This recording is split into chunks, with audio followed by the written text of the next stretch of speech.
Amém. Eu comecei essa palavra no último domingo. Eu recordo quando eu me converti em 79. Com 2 anos e meio de convertido, eu fui a um retiro. E era um retiro na cidade de Niterói, lá para o lado de Niterói, lá para cercanias da Dalva lá. E era um retiro, meu primeiro contato com uma igreja chamada Igreja de Nova Vida. O seu líder, já falecido, Roberto McAllister. E ali então os jovens, sob a liderança de um jovem médico lá, tinha um bom grupo de louvor. E eles tinham uma forma um pouco diferente da que eu estava acostumado de louvar a Deus. Durante o louvor lá, a gente estava acostumado a cantar. Na época eram os chamados corinhos, né? E os hinos do cantor cristão e o coral cantando. E, na verdade, a gente não tinha o costume de bater palma, levantar as mãos, nada disso. Era uma igreja batista. E quando eu cheguei nesse grupo lá, os jovens com muita liberdade, principalmente no retiro de carnaval, e eu via que eles batiam palmas para o alto, batiam palmas, e gesticulavam, e eram muito livres. No primeiro momento, aquilo foi um pouco de escândalo para mim, né? Que não estava acostumado com aquela manifestação de tanta alegria no meio de um louvor, né? É uma igreja pentecostal, renovada, e ali eu olhei aquilo ali, eu falei, nossa, isso aí é totalmente diferente de tudo aquilo que eu estava vivendo de vida cristã. Quando me deparei com uma palavra, e foi uma das primeiras vezes que eu vi uma palavra assim, bem revelada, algo que bem me impactou. E eu voltei daquele retiro e cheio de Deus mesmo, cheio do Espírito Santo. Foi um dos primeiros contatos que eu vi com dom de línguas, com cânticos espirituais. E voltei com aquele meu coração flamejante para buscar a Deus. E logo depois, algum tempo depois, por causa do estilo de louvor, adoração, oração que eu e mais 2 amigos que fomos a esse local, um casal de amigos, a gente foi convidado assim a sair da igreja, né? Porque a gente estava muito moderno, né? Muito renovado. Então, a gente estava um pouco adiantado nos costumes da igreja. E ali então nós fomos conhecer então essa igreja mais de perto, onde nós começamos na nossa cidade essa igreja, né? A Igreja de Nova Vida. Quando depois, em 87, por questões internas da igreja lá, eu saí e fui conhecer então a comunidade. No primeiro encontro que eu fui a Brasília. E ali eu comecei a ouvir sobre um louvor diferente. O que era a tenda de Davi.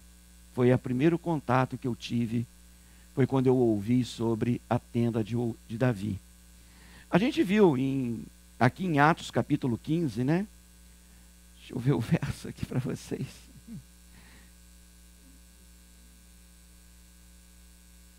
Está lá em cima. Acho que é 16 mesmo, Dória.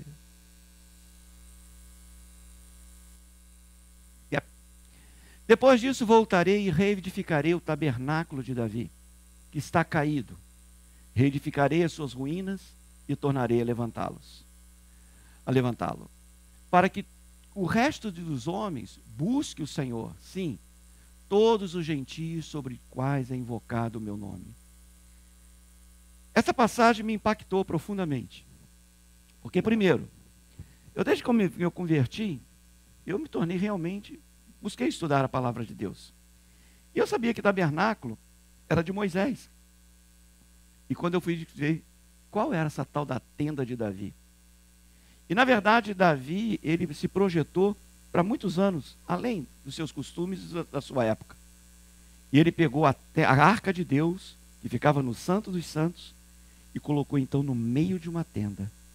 E não mais só o sumo sacerdote entrava naquele lugar, como era a tradição, para poder fazer sacrifício diante de Deus, orações e estar diante da arca. Aquilo fez eu pensar que existia uma maneira um pouco diferente de se adorar a Deus.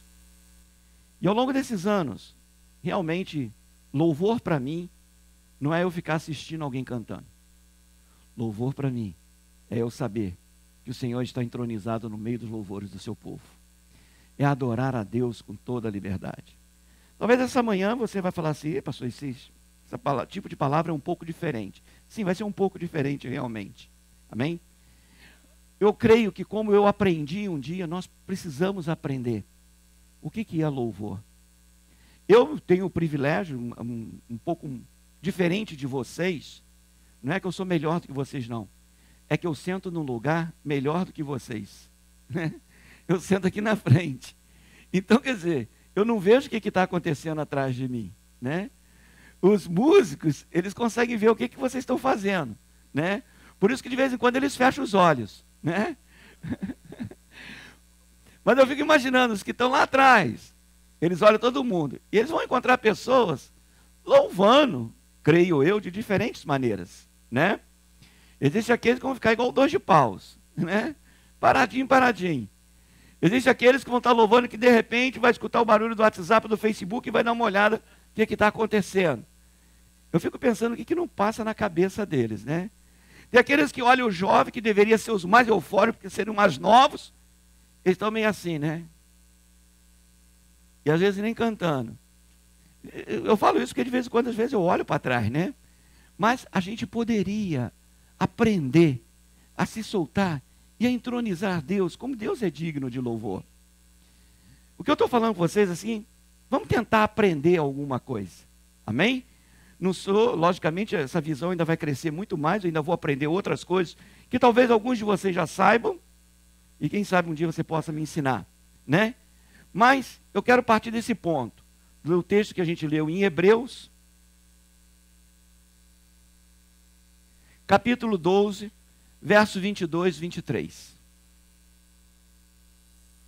Mas tende chegado ao monte Sião, e à cidade do Deus vivo, a Jerusalém celestial, a miríades de anjos, a universal assembleia e igreja dos primogênitos inscritos nos céus, e a Deus, o juiz de todos, e aos espíritos dos justos aperfeiçoados, e a Jesus, o mediador de um novo pacto, e ao sangue da aspersão, que fala melhor do que o de Abel. Amém? Voltando ao verso de número 22, está ali falando sobre o Monte Sião. Monte Sião foi o monte que Davi conquistou, e ali ele armou então a sua tenda, que é conhecida, a gente chamou sobre a tenda de Davi. O escritor aqui de Hebreus, ele faz uma ponte entre o Monte Sião e a igreja dos primogênitos, que somos nós. Jesus é o primogênito. E nós somos chamados para ser como ele. Amém? Então você é a igreja dos primogênitos. Você é uma igreja livre. Você é a igreja do Senhor Jesus. Você é o templo do Espírito Santo. Deus, o Espírito Santo habita em você. A palavra de Deus diz que você foi feito para louvor da glória de Deus.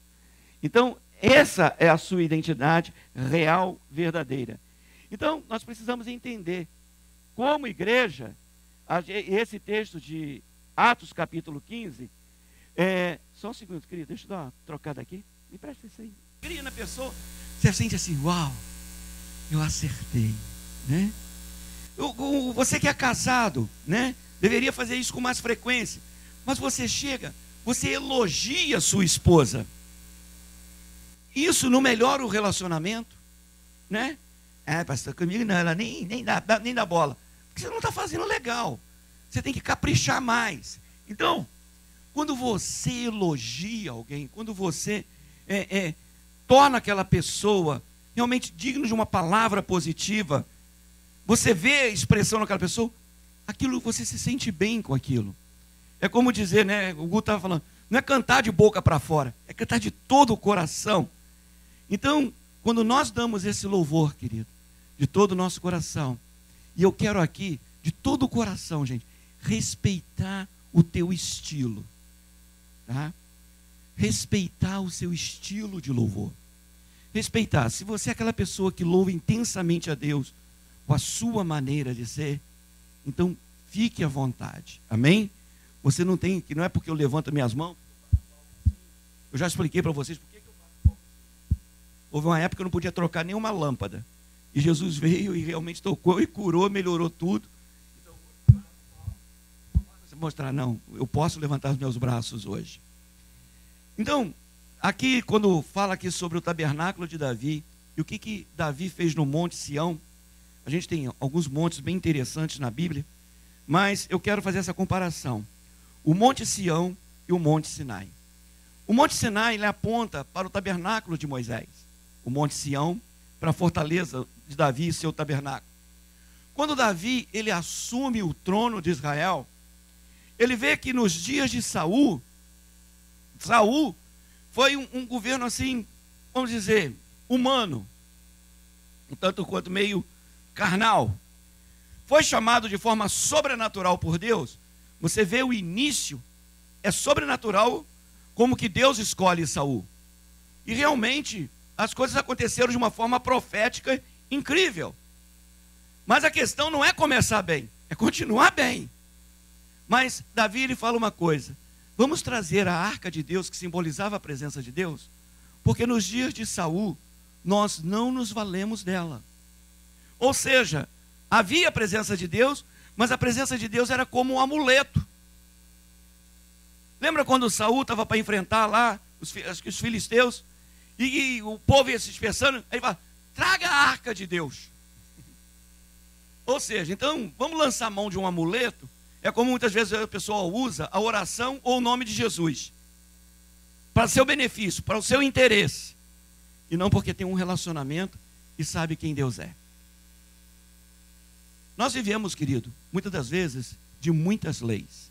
Eu comecei falando para vocês qual era o contexto que estava acontecendo, quando ali Tiago, ele fala que Deus iria restaurar o tabernáculo de Davi. Paulo e Silas, Barnabé, aqueles homens, eles tinham feito milagres. E ali então, eles estavam querendo, os judeus aqueles dias, estavam querendo circuncidar os novos convertidos. E eles se levantam, levam ao conselho de Jerusalém. Não, como é o contexto? Você tem que fazer alguma coisa para merecer a bênção de Deus. Esse conceito continua até hoje. Há muita gente achando que tem que fazer alguma coisa para ser merecedor de alguma coisa. Normalmente a oração de várias pessoas são assim quando vão orar: ô Senhor, perdoa os nossos pecados. Estão em dívida, então eu tenho que consertar a minha dívida para orar a Deus. Tem aquela bem tradicional: perdoa a multidão dos nossos pecados. Eu fico olhando assim, eu fico: quando é que essa pessoa vai parar de pecar? Quando é que ela vai ter liberdade para entrar na presença de Deus, sabendo que tudo já foi feito e consumado na cruz do Calvário? Que nós não precisamos mais da lei por causa do pecado. Falava para vocês no último domingo sobre Romanos 4, lá quando Paulo fala: vocês já não estão mais debaixo da lei, mas vocês estão debaixo da graça. Mas Paulo está fazendo referência que vocês não estão mais debaixo da lei por causa do pecado, não por causa de práticas.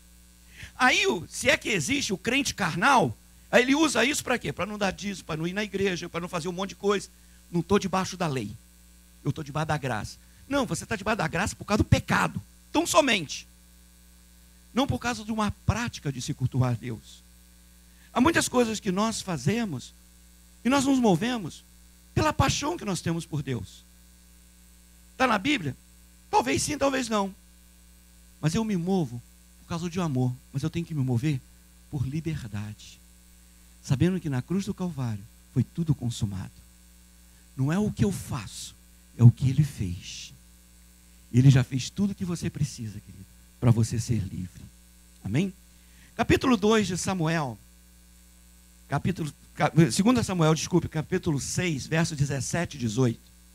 Diz assim: introduzindo a arca do Senhor, a puseram no seu lugar, no meio da tenda que Davi lhe armara.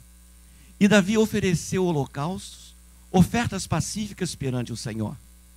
Quando Davi acabou de oferecer os holocaustos e as ofertas pacíficas, abençoou o povo em nome do Senhor dos Exércitos. O povo saiu dali abençoado. Davi, ele começa uma revolução, querido. Nós precisamos louvar e adorar a Deus muito mais do que nós louvamos e do que nos satisfazemos em louvá-lo.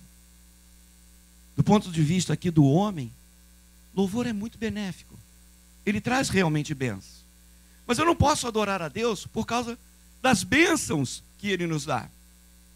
Quando Davi está para fazer todo esse processo, 2 vezes ele tentou trazer a arca. Nasceu no coração dele trazer a arca. Como nasceu no coração de Davi também construir um templo. Querido, nós podemos ter desejos no nosso coração. Mas uma coisa que nós não podemos de forma nenhuma fugir. Que quem dá o modelo e quem dá as direções é Deus. Você pode fazer o que você quiser para Ele. Mas é Ele que vai te dar as direções. Quando Davi quis construir lá e trazer a arca, Davi quis trazer de um modo natural. Pelo modo que ele via os filisteus devolver a arca de Deus. Deu certo, eles trouxeram a arca num carro de boi novo, isso, aquilo. E ele fez a mesma coisa, reproduziu aquilo que os homens fazem. E o que aconteceu? Um desastre. Você pode ler lá depois o texto, eu te dou o texto depois. Até que ele vê que na palavra de Deus diz que os levitas tinham que trazer no seu ombro a arca de Deus. Quando ele fez da maneira de Deus, deu certo. Você pode ter o desejo que você quiser, construir igreja, fazer isso, fazer aquilo, mas só não deixe de fazer de acordo com o modelo de Deus. Deus tem um modelo. Deus tem as medidas. Deus tem as direções. Nós não podemos fazer para nós. Nós precisamos falar, Senhor, é para a tua glória, é para o teu louvor. Amém? Deixa eu acelerar um pouquinho aqui. Primeira coisa que eu separei para falar para vocês. Louvor e adoração, ele nos ajuda a centralizarmos em Deus e não em nós. Nós colocamos a nossa atenção em Deus.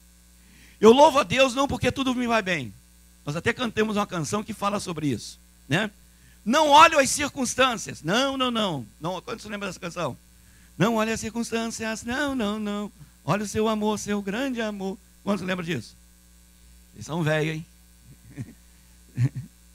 O pastor Salu não levantou a mão não, mas ele cantou já muito essa canção. Quando oferecemos louvor e adoração a Deus, nós estamos simplesmente reconhecendo o seu senhorio, a sua soberania. Nós estamos dizendo que Ele é o nosso Deus. Ele é o centro do meu louvor. Eu escutei de um pastor certa vez, estava um avivamento na igreja, aquele cair pelo poder de Deus, todas aquelas coisas acontecendo. E veio um pastor um pouco tradicional, um amigo dele, seria o pregador daquela noite, e virou para ele e falou assim, discretamente chegou para ele e falou assim, meu irmão, como que você sabe quem está na carne e quem está no espírito? Ele falou, todos os que estão de pé aí estão tudo na carne. Brincando com ele, né? Ou seja, Deus estava se movendo, mas as pessoas, elas estavam simplesmente com o seu coração nas tradições. Eu me lembro quando nós recebemos um amigo do pastor Edson aqui, um cristão nascido de novo do Irã. Ele, dessa altura aqui, né, o Guto batia aqui assim nele. E de repente, quando começou a cantar aquela canção, né?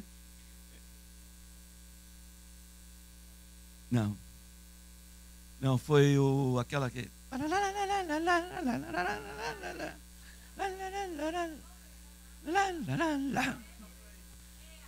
Essa aí. Ele estava aqui, ele deu um salto dali, aqui, e começou a dançar e rodopiar, ele dançava e tudo mais, a presença de Deus estava tão gostosa. Quando eu fui procurado depois por alguns irmãos, falou, pastor, eu estava com vontade de fazer justamente aquilo, mas eu achei, o que as pessoas vão pensar de mim? Quantas vezes isso ocorre com a gente, querido? Nós queremos fazer, mas nós pensamos, o que os outros vão pensar de mim? Nós precisamos de liberdade. Nós precisamos de libertação. Nós precisamos, não é que a gente vai fazer bagunça não, querido. A gente sabe diferenciar o que é do espírito e o que é da carne. Eu me recordo uma vez, uma pessoa que estava visitando nossas igrejas, e a gente estava lá em Winthrop ainda, e ela saía pela igreja assim. E aquilo me incomodava, e agora ela saía. Aí eu chamei a irmã e falei assim, minha irmã, o que é isso? Ela Ela falou, pastor, isso aí é o voo da águia. Eu falei, olha, eu espero que você possa se conter, porque então eu vou dar um tiro nessa tua águia e ela vai cair.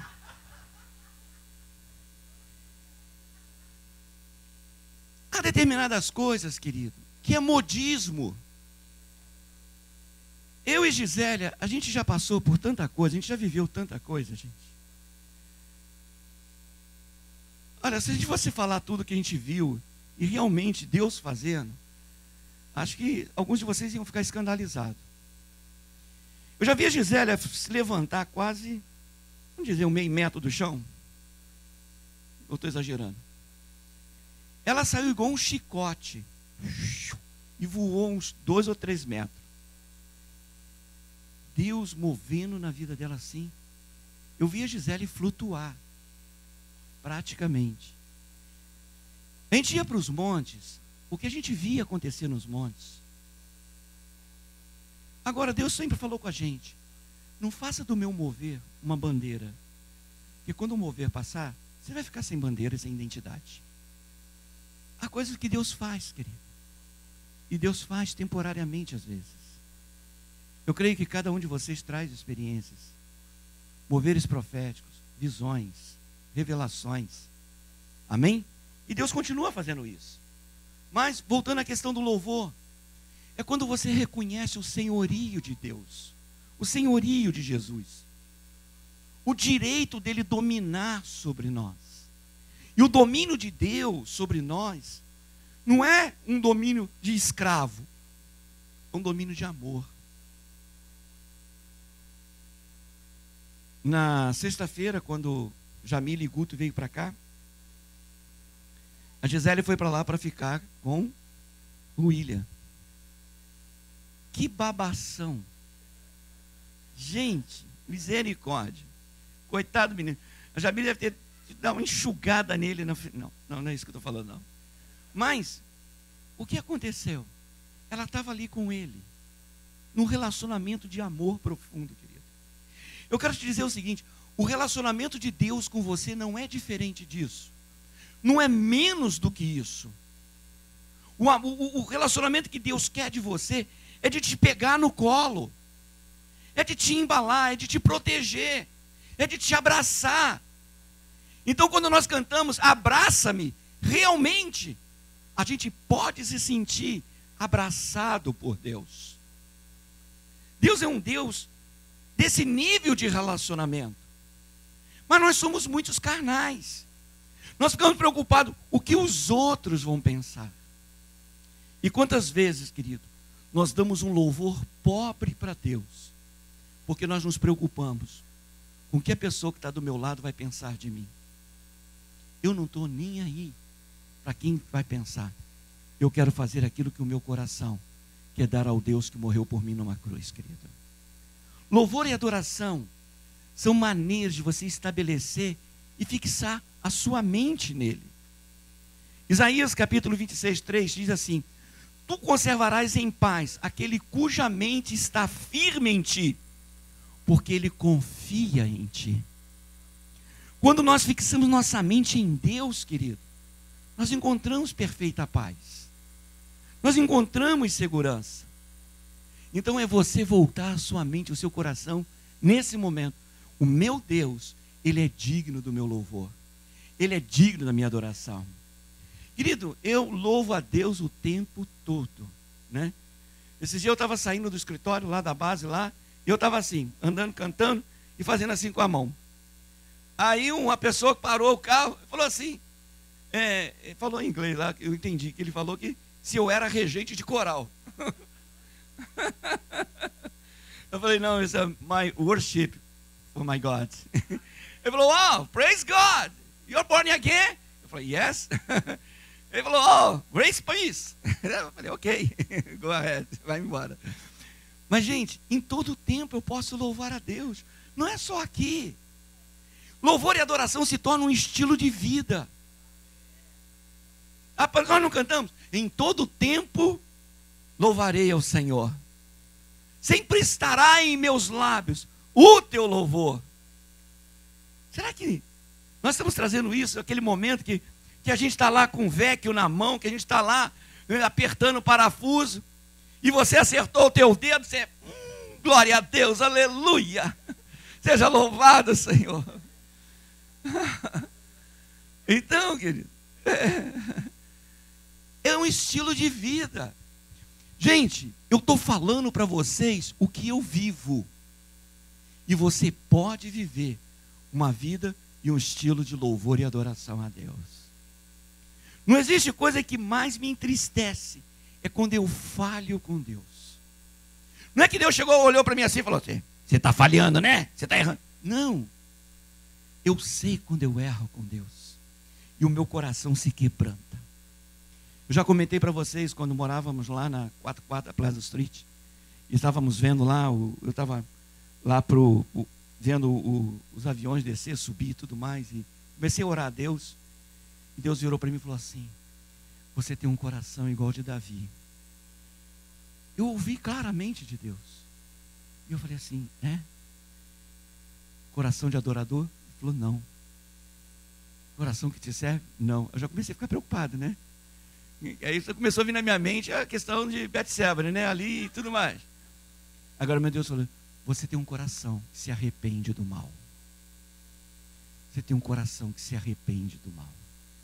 Nós precisamos ter esse coração, gente, que se arrepende do mal, que se arrepende dos nossos erros, que se arrepende e sabe qual é o caminho para consertar, a graça imerecida dele, o perdão dele.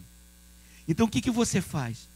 Você pecou, você errou, mas no momento seguinte, quando você se arrependeu e permitiu que o Espírito Santo fale ao teu coração, você se quebranta e reconhece, eu errei, Senhor, me perdoa, e o teu coração se enche novamente de louvor. Eu não preciso de um tempo de punição, de purgatório, não. Imediatamente a paz de Deus entra no seu coração, querida.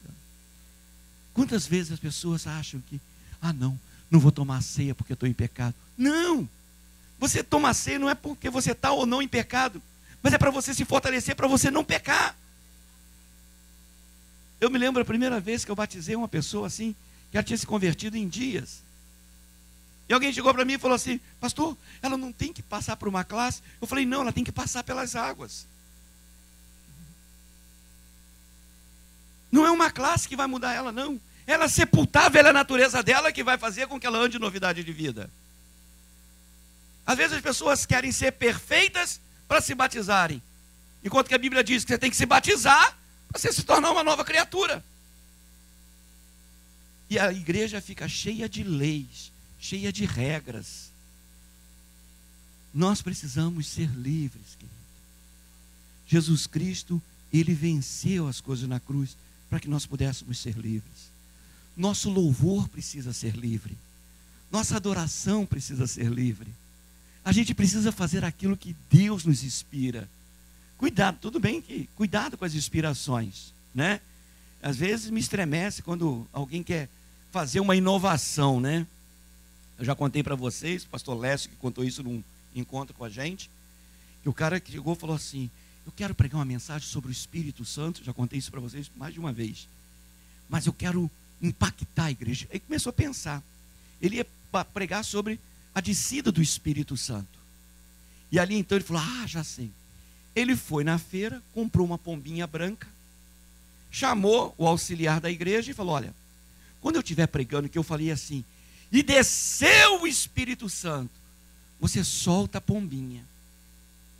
Aí eles foram treinar, foram no sábado para lá, aí ele pregando, treinando o sermão dele, ele falou, e desceu o Espírito Santo. Aí o auxiliar dele lá soltou a pombinha, o púlpito era o ponto mais alto que tinha, pousou justamente no púlpito. Aí falou, pombinha, assim que eu quero que você faça amanhã. E assim foi, quando chegou no culto, domingo de manhã, ele pregando e desceu o Espírito Santo, nada da pombinha voar, e desceu o Espírito Santo, nada da pombinha, e desceu o Espírito Santo. Aí o auxiliar lá virou para ele, pastor, o gato entrou aqui à noite e comeu o Espírito Santo. Não tinha o Espírito Santo lá. Então, a gente tem que tomar cuidado com os exageros também. Eu creio, foi o Guto falou, poxa vida, quando me falaram do projeto, o que seria o evento, eu fiquei meio assim, né? Talvez, se por Guto era um pouco moderno, imagina para mim, né? Eu só fiz as mesas, coloquei ali, vazei, né? Vocês viram minha obra de carpintaria ali embaixo? Né? Uma palma para mim, uma só. Pronto. Mas, alguém chegou para Gisele, pastor, eu não sabia que o pastor mexia com carpintaria. Ela falou, nem eu. Eu confesso, nem eu sabia também. Mas deu certo. Pelo menos para aquilo, pode não ter ficado tão bonito, mas foi útil. Meu irmão, você colocou um pano em cima, tudo fica bonito. O que eu estava falando? Do evento, né? Então, o Guto achou assim, será? E hoje ele fala, nossa, foi muito bom. Há determinadas coisas que por causa da nossa tradição, a maneira como que nós fomos educados, vamos dizer assim, no cristianismo, a gente fica assim meio de pé atrás. Mas Deus faz coisas novas. Deus faz coisas diferentes. Deus tem projetos, você vê na África como que se louva a Deus, se você for ver lá no Japão, são métodos diferentes, são maneiras diferentes, são costumes diferentes. Agora, que nós não podemos chegar numa nação e pegar somente os costumes que talvez não prestem, não sejam tão bons. Ah, mas não, mas aqui é natural fazer isso. A gente tem que tomar bastante cuidado para a gente não estar pecando. Porque existe uma lei inscrita no nosso coração, querido, que nós não podemos transgredir. E essa lei é Deus que estabelece. É o Espírito Santo que fala. Amém? Um outro ponto, louvor e adoração nos ajuda a desenvolver o nosso relacionamento de amor com Deus. Eu estava falando, a nível natural, o nosso relacionamento com a esposa, com os filhos. Quando você chega e elogia a sua esposa ou seu esposo, como que isso aproxima mais o casal? Como que isso é bom? Amém?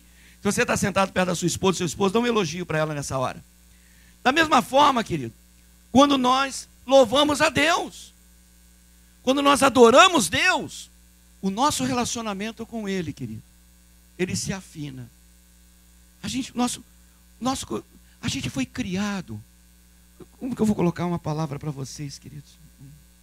Vamos purificar essa palavra e colocar ela no nível de excelência.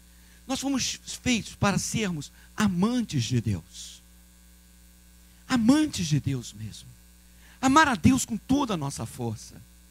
Adorá-lo na sua beleza. Adorá-lo na sua santidade, querido. Às vezes nós estamos tão desprovidos de amor e de afeto, querido, que nós não sabemos transmitir isso. Amor se cultiva. Amor se aprende. Amor se investe. Amor se dedica. Você quer vamos dizer assim, uma frase de boteco? Tudo que você não alimenta morre. É claro. Sabe por que o amor morre? Porque você deixou de alimentar. Sabe por que não deu certo? Porque você desistiu. Botaram um vídeo essa semana de um garotinho tentando ultrapassar um obstáculo. E ele foi a primeira vez, não conseguiu atravessar aquele obstáculo. Foi a terceira vez, não conseguiu. Foi a quarta, não conseguiu. Foi a quinta. Aí agora me vê os coleguinhas todos ficaram em volta dele, motivou ele e tal. Aí ele sai e ele consegue, então, pular aquele obstáculo. Nós não podemos desistir de atravessar e romper os nossos obstáculos, querido. Você hoje investiu no teu relacionamento. Investe amanhã. Não desista. Não deixe morrer. Não deixe que sejam os outros que determinem aquilo que você quer colher. É sua responsabilidade a sua colheita. Agora, nessa época de Copa, eu escrevi que estava lá uma campanha contra a Copa, por causa do corrupto, porque o Neymar ganha muito dinheiro. Lógico que ele tem que ganhar muito dinheiro. Se eu jogasse a bola que ele joga, eu também estaria ganhando muito dinheiro, né? Aí a pessoa fala, enquanto o Brasil passa fome, Neymar está ganhando milhões. E a gente repete essas coisas, gente. Os outros não tem nada a ver com o meu sucesso, não. Não é o que o Brasil rouba lá, ou quem faz aqui, que vai determinar quem eu sou, não. Eu sou aquilo que Deus diz que eu sou. E eu vou conquistar aquilo que o meu relacionamento com Deus conquista. E eu vou mudar as circunstâncias. O que nós semeamos, querido, nós vamos colher. Não é que a gente vai fazer um louvor com interesse, não.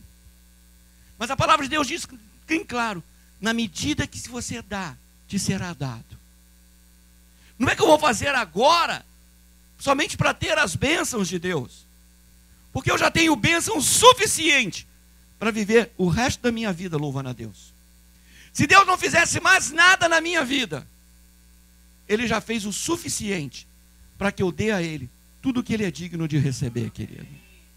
Então, quando eu estou falando isso com você, a minha intenção é que não seja esse motivo de louvor o que eu vou colher. Há muitos anos nós já mudamos o nosso sistema de colher dízimos e ofertas. Eu não dou para receber. Não sou eu o beneficiário. Eu dou a Deus por causa do meu louvor para Ele, por causa do meu relacionamento com Ele, porque eu sei que o meu Deus é digno de tudo aquilo que eu possa fazer com Ele, e eu ainda fico devendo para Ele, querido. Amém? Não é princípios estabelecidos por leis, é princípios estabelecidos pela graça de um relacionamento.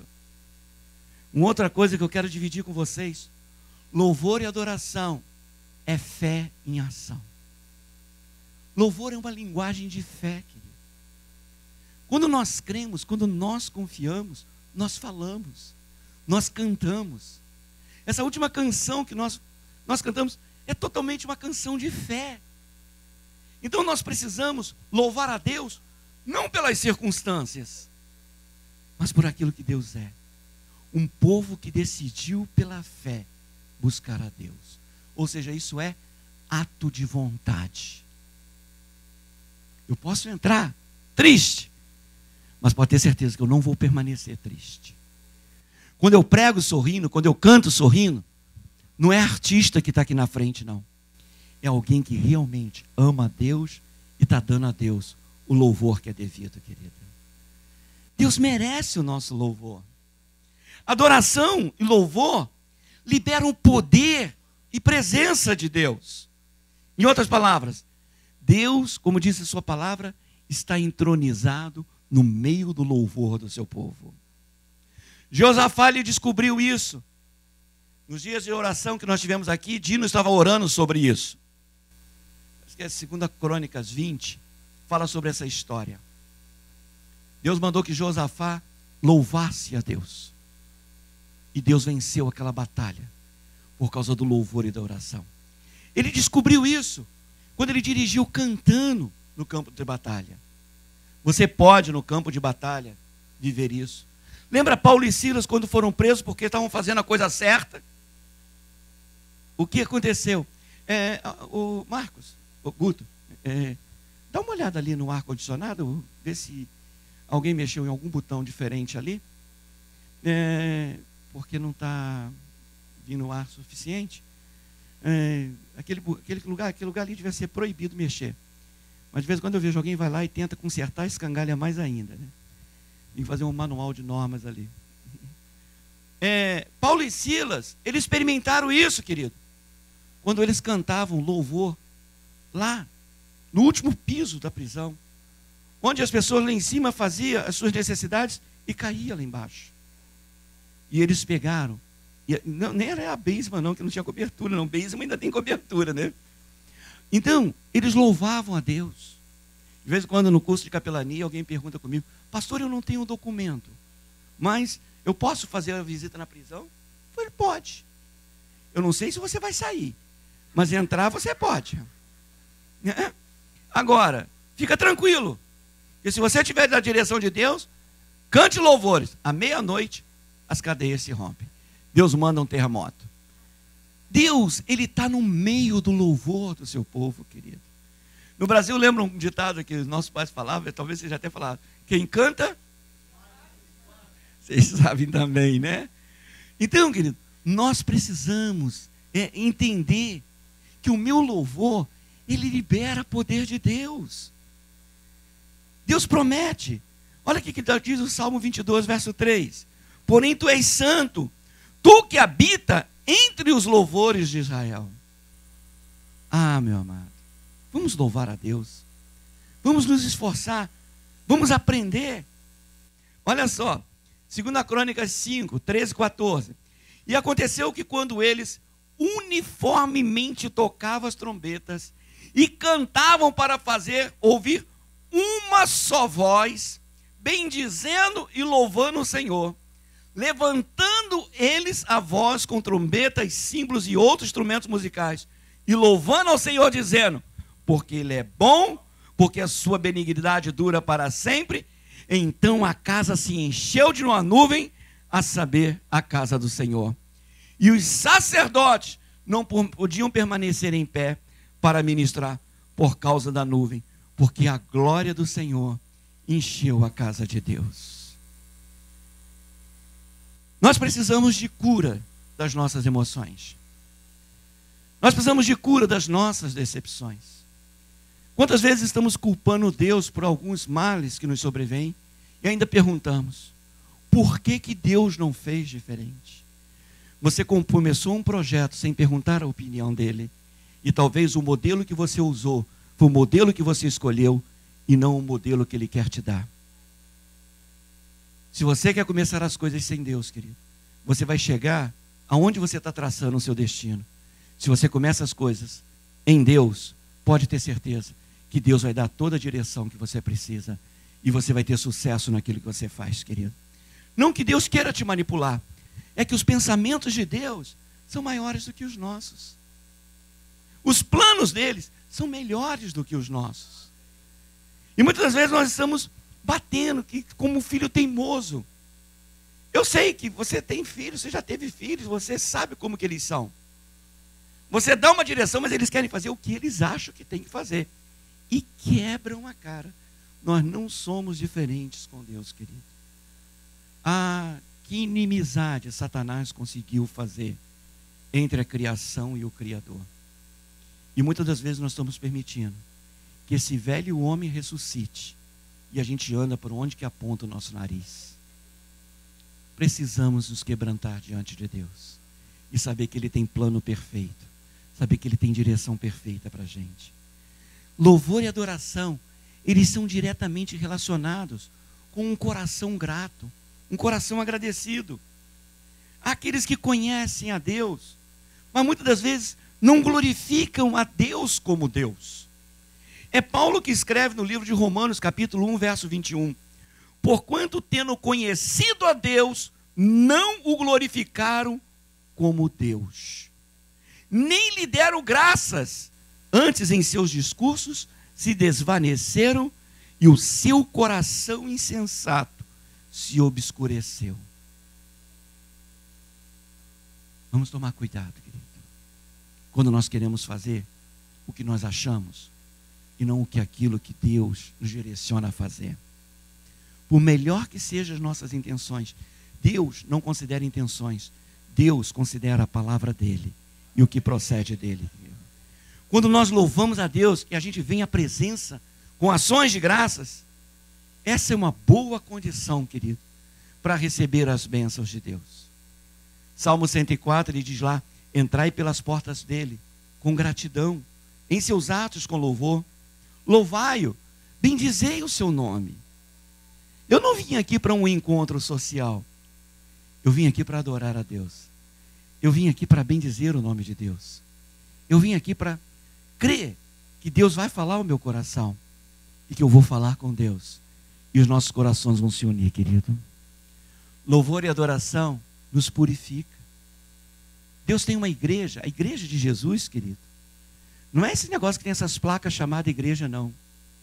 Igreja de Jesus, ela é sem mancha. Igreja de Jesus é sem ruga.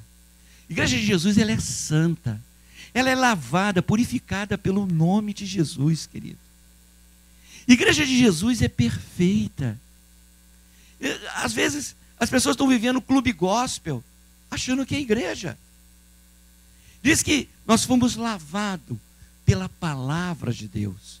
Efésios 5, 26. Diz: para santificar, purificando com a lavagem pela palavra. Ele nos deu oração. Paulo fala em 1 Timóteo, capítulo 4, verso 4 e 5. Porque pela palavra de Deus e pela oração é santificado. E ele nos deu louvor. Provérbios 27, 21. Coloca para a gente, Azaf. O crisol é um cadinho. É um copo de porcelana, aonde ali aguenta grandes temperaturas para purificar a prata. O crisol é para a prata e o forno para o ouro. E o homem é provado pelos louvores que recebe. Deixa eu ver aqui, olha. Como o crisol é para a prata e o forno para o ouro, assim é o homem provado, purificado pelos louvores. A boca fala daquilo que o coração está cheio, querido.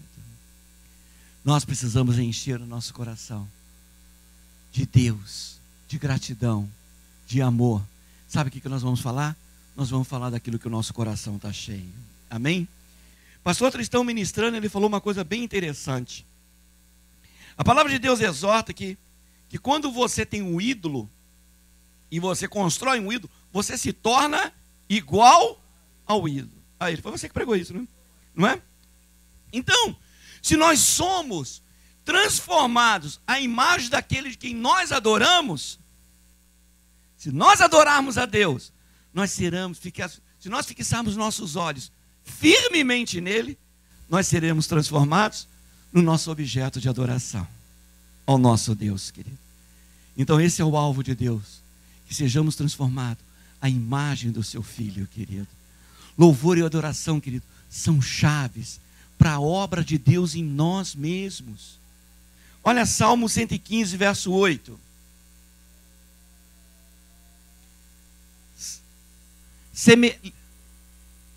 Louvor e adoração são chaves para a obra de Deus em nós.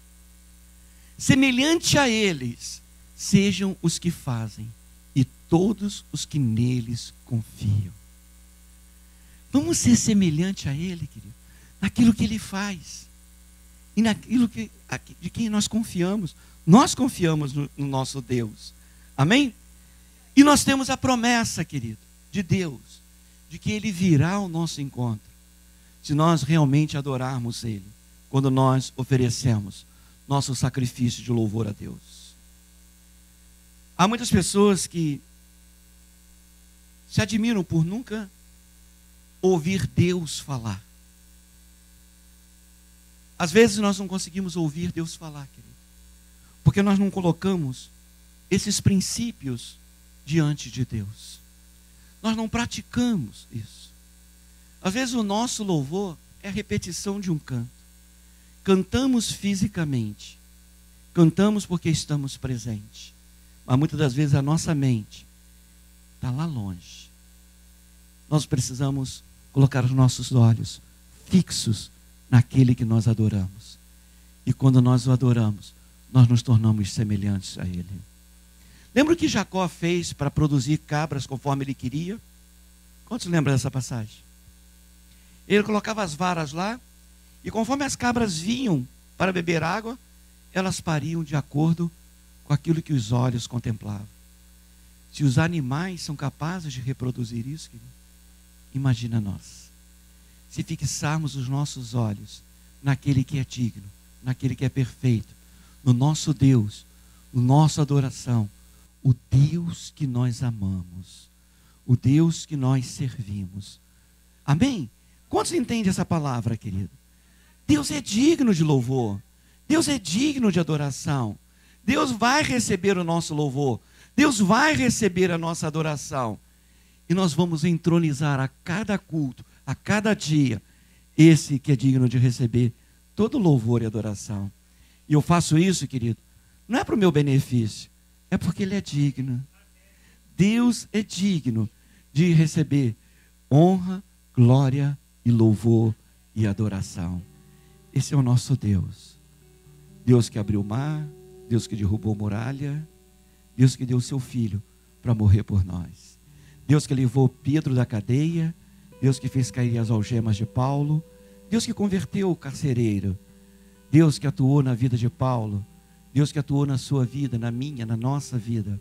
O Deus vivo que tem atuado hoje, que nos resgatou do pecado, e diz que Ele nos transportou do reino das trevas para o reino do Filho do seu amor.